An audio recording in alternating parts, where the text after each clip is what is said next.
Excellency, जैसा आपने कहा 5 साल के बाद हमारी ये फॉर्मल मीटिंग हो रही है। ये मेरे ख्याल से एक हिस्टोरिकल ब्रेक समिट है, क्योंकि एक टाइमिंग इसकी और फिर जगह और फिर मुलाकातें, वो कमाल पता नहीं उनकी क्या है बात, वो दूर का सोच, वो टाइमिंग का इंतजार करते हो, एग्जैक्ट टाइम आया ना जब, यानी कि इंडिया और चाइना मिल के पावर शेयर करें। इसीलिए तो मैं आपको बार बार बताता हूं कि इंडिया ने ये जो ग्लोबल साउथ की समिट कराता है ना सालाना, इसका मकसद ही ये है। Indian prime minister Narendra Modi और शी जिनपिंग के दरमियान, और ये उनकी 2019 के बाद पहली मुलाकात है। जिसको पचा भी नहीं पाता। Not everybody is capable of doing this. यानी कि भारत ये कह रहा है कि हम रूस से तेल लेंगे, अमेरिका और जो बाकी वेस्टर्न कंट्रीज हैं अगर उनको बुरा लगता है तो लगे। हम S-400 लेंगे रूस से क्योंकि हमें अच्छा लगता है, हमारी देश की सुरक्षा के लिए अच्छा लगता है, और तुम्हें अगर बुरा लगता है तो तुम्हें लगे।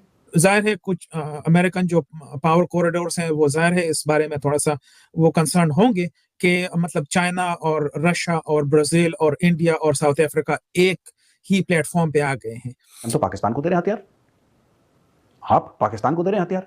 आप डेमोक्रेसी डेमोक्रेसी का गाना गाते हैं, यही तो डॉक्टर जयशंकर ने बोला है। डॉक्टर जयशंकर और क्या बोल रहे हैं, तुम लोग अमेरिका वाले डेमोक्रेसी डेमोक्रेसी करते हो, भारत एक डेमोक्रेसी है, तुमने डेमोक्रेसी को सपोर्ट नहीं करा, तुमने सपोर्ट करा डिक्टेटरशिप। तो मोदी के लिए बहुत बड़ा तमाशा बन गया हुआ था, तूफान था यार ये, कि मतलब रोजाना जी चीन ना मसला है, चीन से मसला, ऑपोजिशन भी कह रही है ओ जनाब साडा इलाका कब्जा करके लागा चीनी। अब Narendra Modi and Jaishankar are more confident when it comes to the foreign policy front. It means we have a leadership which can resolve issues. BRICS के इजलास में पाकिस्तान जो है वो मुबस्सिर के तौर पर शामिल होने के लिए दरख्वास्त दे रहा है, और ज़्यादा खुशी की बात यह है कि भारत जो है वो इस एक मामले में पाकिस्तान की मुखालिफत बरतने का रवादार दिखाई नहीं देता।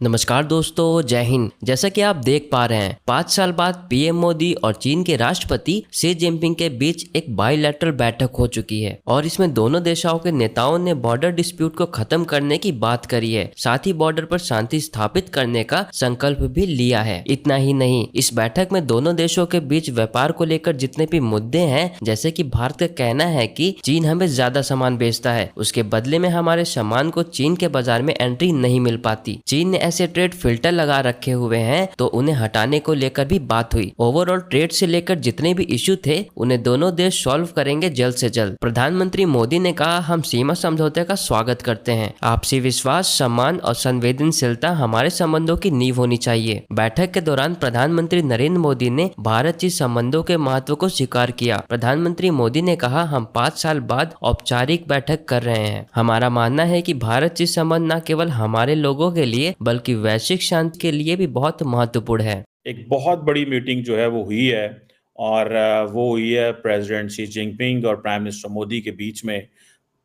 5 साल लगे 50 मिनट की इस मीटिंग को, 5 साल लगे। फॉर्मल मीटिंग है ना, वैसे तो साइड लाइंस पे खलोते खलोते इधरों आए उधरों आए, क्या हाल है तोड़ा, क्या हाल है मेरा, क्या हाल है, that was going on for long. Even in G20 में आपको पता है बाली में मुलाकात हुई, और भी मुख्तलिफ फोरम्स पे हुई होगी, लेकिन द क्वेश्चन वाज कि ये जो कजान में मीटिंग हुई है, ये समझ लें कि this is called a diplomatic था। ठीक है जी, दोनों मुल्कों के जो लीडरशिप है वो एक प्रॉपरली उनकी मुलाकात हुई। 5 साल के बाद 50 मिनट की मुलाकात हुई है। दोनों मुल्क एग्री किए हैं, जो चीज़ समझने वाली है इसको समझें, दोनों मुल्क एग्री किए हैं कि नॉर्मलाइजेशन की तरफ जाना है, नॉर्मलाइजेशन। और मज़े की बात यह है कि प्राइम मिनिस्टर मोदी हिंदी में बोल रहे थे, शी जिनपिंग चाइनीज़ में बोल रहे थे। प्राइम मिनिस्टर मोदी के साथ एक लड़का बैठा था, यंग दाढ़ी वाला, वो ट्रांसलेट कर रहा था चाइनीज़ में। डॉक्टर जयशंकर जो थे, ही वॉज नॉट एक्साइटेड, थके लग रहे थे। जो दोवल साहब बैठे हुए थे वो ट्रांसलेटर की उस तरफ, वो थोड़े एक्साइटेड नज़र, या वो भी उस तरह एक्साइटेड नहीं थे, लेकिन he was very anxious and like उनके चेहरे पे हल्की हल्की इधर हंसी निकलती थी उनकी। दोनों मुल्कों ने क्या कहा है कि जनाब हमारे बगैर अमन जो है वो नहीं हो सकता। Peace is required for the bilaterals and peace is required for for the people of the region and for the people of the world, for global peace. So India ये समझता है कि हमें इस चीज़ों में नहीं जाना, we need global peace। हम global peace की बात करते हैं, और ग्लोबल पीस के लिए जो चीज इंपॉर्टेंट है वो क्या है? ग्लोबल पीस के लिए चीज इंपॉर्टेंट है कि हम आपस में एक दूसरे के साथ बात करें। अगर हमने बात ना की तो then it is going to be a problematic thing. Strategic communication जो होती है ना, it means we have to talk on everything and we have to talk at the bigger platforms, and we have to talk at the president level or the chief executive level, and needs to come down. So we have to talk on everything. जैसे India America को कह रहा है ना, comprehensive global strategic partnership, a partnership which is required, a partnership which is required comprehensive दुनिया के हर कोने के लिए। In the same fashion India is asking for a strategic communication. By strategic communication, they mean that we have to talk more to avoid miscalculation.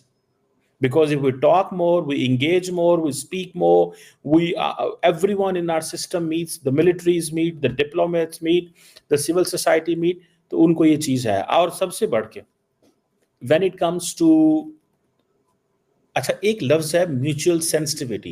India उन मुल्कों को ये कहता है, या ये चाइना को कहता है, या उन मुल्कों को कहता है जिधर चाइना का इन्फ्लुएंस ज्यादा हो।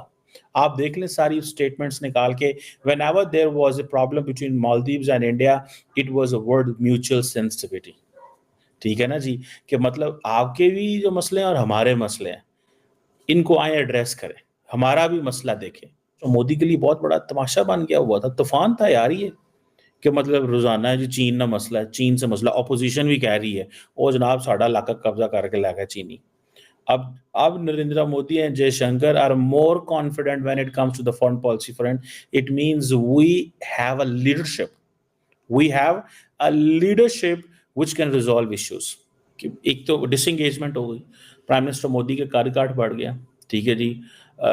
और दूसरा ये है कि नरेंद्र मोदी ने कहा है कि हर चीज़ का एक साइकिल है, वो चीज़ें ख़राब हों तब भी वेट करना पड़ता है, इंतज़ार करना पड़ता है, ऐसी चीज़ें नहीं होती। ये जो ब्रिक्स हुई, उसमें ब्रिक्स के अंदर भी प्रेसिडेंट शी भी मौजूद थे और प्राइम मिनिस्टर नरेंद्र मोदी भी। तो उसमें कहा जा रहा था कि ये जो हैं अब राइवल्स इकट्ठे हो गए हैं और पुतिन ने इनको भी यहाँ पर भी मिला दिया है। इसमें कहा जा रहा था कि पाकिस्तान को भी बुलाया जाएगा, पाकिस्तान को तो कोई इनवाइट ही नहीं किया गया। और कितने कंट्रीज और भी जो हैं वो ब्रिक्स में शामिल हुए। और ब्रिक्स में ये भी कहा जा रहा है कि अब ये एक वेस्ट के खिलाफ जो है वो एक अलायंस के तौर पर जो है वो सामने आ रहा है। जाहिर है कुछ अमेरिकन जो पावर कॉरिडोर्स हैं वो जाहिर है इस बारे में थोड़ा सा वो कंसर्न होंगे कि मतलब चाइना और रशिया और ब्राजील और इंडिया और साउथ अफ्रीका एक ही प्लेटफॉर्म पे आ गए हैं। तो जाहिर है उनके लिए थोड़ी सी कंसर्न की बात होगी। पाकिस्तान की बात है, पाकिस्तान को मेरे ख्याल में अगर शामिल कर भी लें तो इससे कोई ज्यादा पाकिस्तान को कोई ज्यादा फर्क नहीं पड़ेगा ऑनेस्टली स्पीकिंग, क्योंकि जब तक पाकिस्तान अपने जो इंटरनल मामलात हैं उसको तय कर नहीं सॉर्ट आउट नहीं करेंगे तो जाहिर है उसके किसी भी अलायंस में शामिल होने या न होने से उसको कोई खास फायदा नहीं होगा। इवन अगर चाइना चाहे कि वो पाकिस्तान को शामिल कर लें, लेट्स से कि वो चाहे कि वो पाकिस्तान को शामिल कर लें, तब भी पाकिस्तान को उससे कोई खास फायदा नहीं होगा। अभी आप खुद देख लें कि पिछले कई महीनों से जो है वो पूरे का पूरा पाकिस्तानी जो सिस्टम है वो एक ही न्यूज के पीछे लगा हुआ है और कुछ भी नहीं है। मतलब डेमोक्रेसी इज कंप्लीटली डेड इन पाकिस्तान। तो और कुछ भी नहीं हो रहा है बेसिकली वहां पे। एक ही लगे हुए थे कि कोई तरमीम हो रही थी, आई डोंट नो कि क्या, I don't even follow it actually. इतना बोरिंग हो गया है। तो हर एक जो है वो बस एक ही पीछे लगा हुआ है, कोई आईनी तरमीम थी या कुछ इस तरह से जजेस के बारे में कुछ था। And the entire state machinery was behind it. पूरे का पूरा मीडिया उस पे लगा हुआ था, पूरे का पूरा सोशल मीडिया उस पे लगा हुआ था और कुछ भी वहां पे कोई और न्यूज नहीं थी, सारे का सारे यही था। तो इससे आपको प्रायोरिटीज का अंदाजा हो जाता है कि इंडियन प्रायोरिटीज क्या है, चाइनीज प्रायोरिटीज क्या है, रशिया के प्रायोरिटीज क्या है, इवन यूएई के प्रायोरिटीज क्या है।